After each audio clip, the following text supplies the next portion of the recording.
You could drop $150,000 on a brand new dream kitchen and get back about 38 cents on the dollar. Meanwhile, the most boring upgrade on your whole house pays you back over 200%.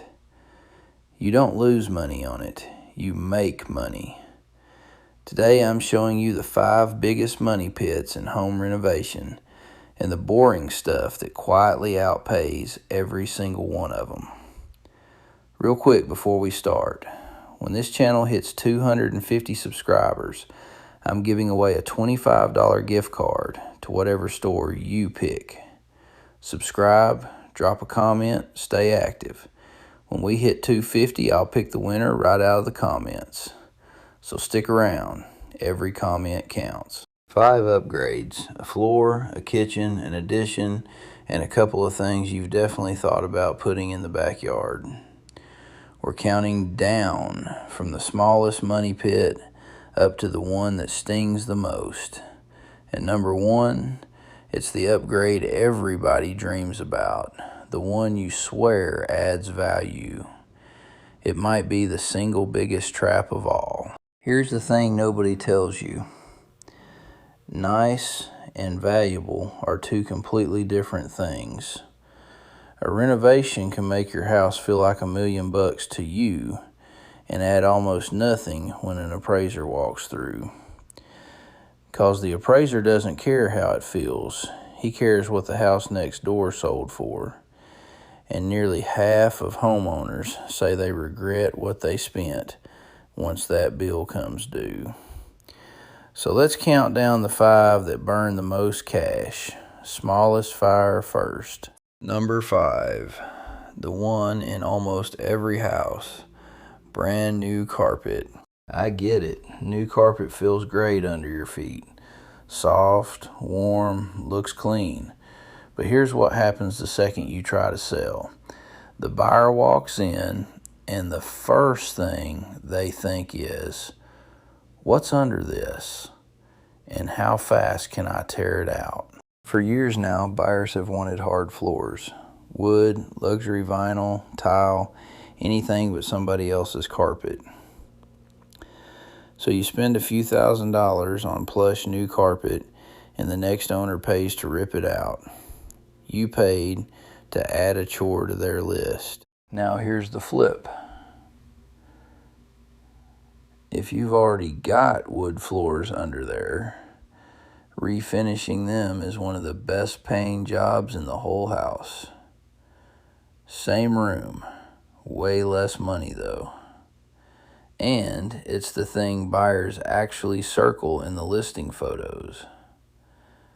Don't cover up the good stuff, uncover it. So the rule for number 5 is simple. Spend on the floor the next owner is gonna keep, not the one they're already planning to throw in a dumpster. Number 4, the one that sounds so nice on a Saturday, the sunroom. Picture it, coffee in the morning, rain on the glass, plants everywhere. Honestly, sounds amazing. And that's exactly why people overspend on it. You're buying a feeling, not square footage. Here's the catch nobody mentions at the showroom. A 3-season room, no heating, no cooling, doesn't count as real living space. An appraiser values it at about 1/4 of what your normal square footage is worth. So you build 400 square feet and you get credit for about 100. Even the good sunrooms only hand you back about half of what you put in. The 3-season ones, a lot less. That's not a disaster though, it's just not the investment people think it is. You're paying full price for a room the market only half counts. If you want the light and the outdoor feel, a covered patio or a good deck gets you most of it. Way cheaper, no appraisal trap. Build the thing you'll actually use, not the thing that just looks like more house. Quick check-in. We're halfway. 2 down, 3 to go. And from here, the dollar amounts get a lot bigger. If this is saving you money, do me one favor and hit subscribe. That's the whole reason I can keep making these. Cause number 3, that's the one people happily drop 150 grand on and barely see again. Number 3, the big one everybody splurges on, the luxury kitchen. Everybody thinks the kitchen is where you make your money back, right? And you do up to a point. The problem is people don't stop at the point. They blow right past it. Pro range, nobody needs, imported stone, the works. Here's the number that should stop you cold. A high-end luxury kitchen remodel pays back about 38 cents on every dollar. You spend 150 grand, you see maybe 60 of it again. But a minor kitchen refresh, new counters, new hardware, paint the cabinets, pays back almost all of it. Same kitchen, a fraction of the cost, way better return. And here's why bigger loses. Your house is worth what the houses around it are worth. That's it. Put that 150 grand kitchen in a neighborhood of normal kitchens, and the appraiser just shrugs. The block sets the ceiling. You can't out-kitchen the street you live on. So if the kitchen's tired, refresh it. Don't rebuild it. Paint the cabinets, swap the hardware, new counters, better lighting. Costs a sixth of that $1,000 and gives you almost everything the full gut would on the day you sell.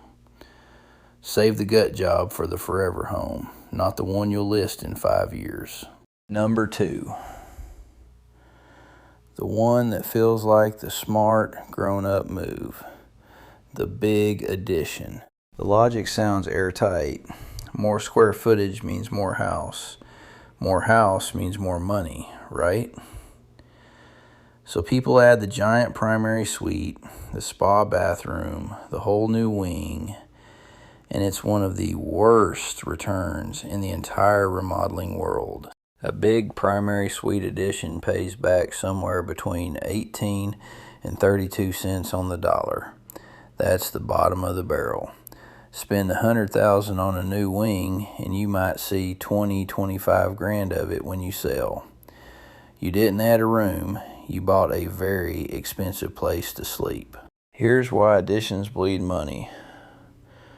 You're not just building a room, you're pouring a new foundation, tying into the roof, running new heating and cooling, pulling permits, all the expensive bones of a house just for a few hundred square feet.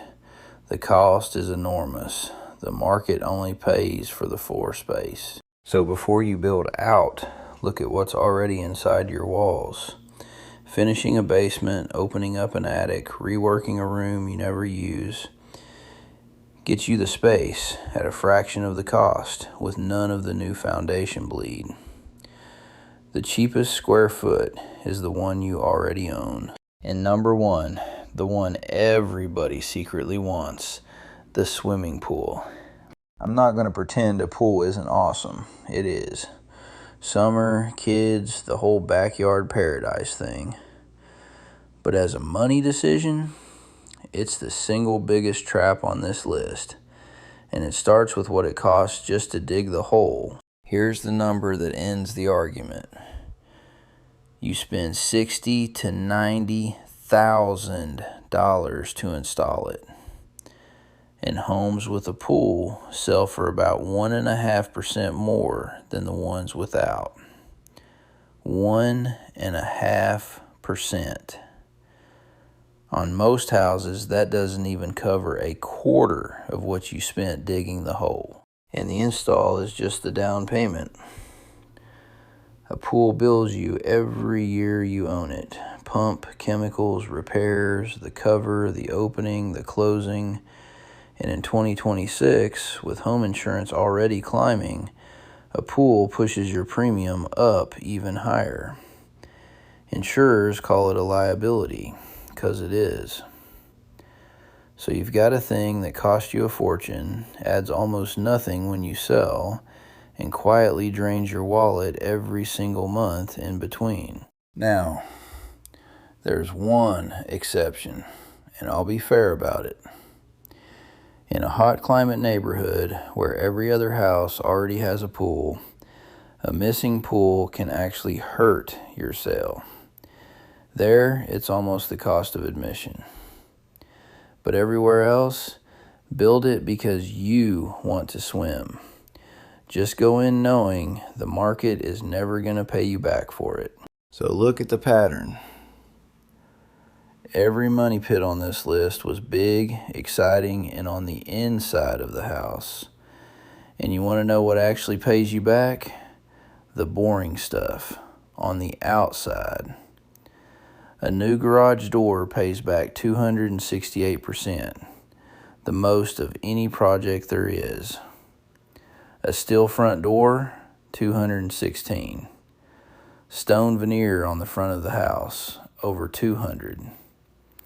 None of it's exciting, all of it makes money. That's the whole secret. So here's how you stop wasting money. 1. Fix the boring exterior stuff first. The doors, the paint, the curb appeal. That's where the real return hides. 2. Refresh the kitchen. Don't rebuild it. Paint and hardware beat $100,000 gut job every time. 3. If you want the pool, the sunroom, the dream addition, build it for you. Just never expect the market to pay you back. If this saved you from a big mistake, thank you. That means a lot. Hit like if it helped. Subscribe so you catch the next one. Send it to anyone you know about to drop serious money on their house. It might just change their plan. And if you've made one of these calls yourself, good or bad, tell me in the comments. I read every single one. Thanks for watching. See you in the next one.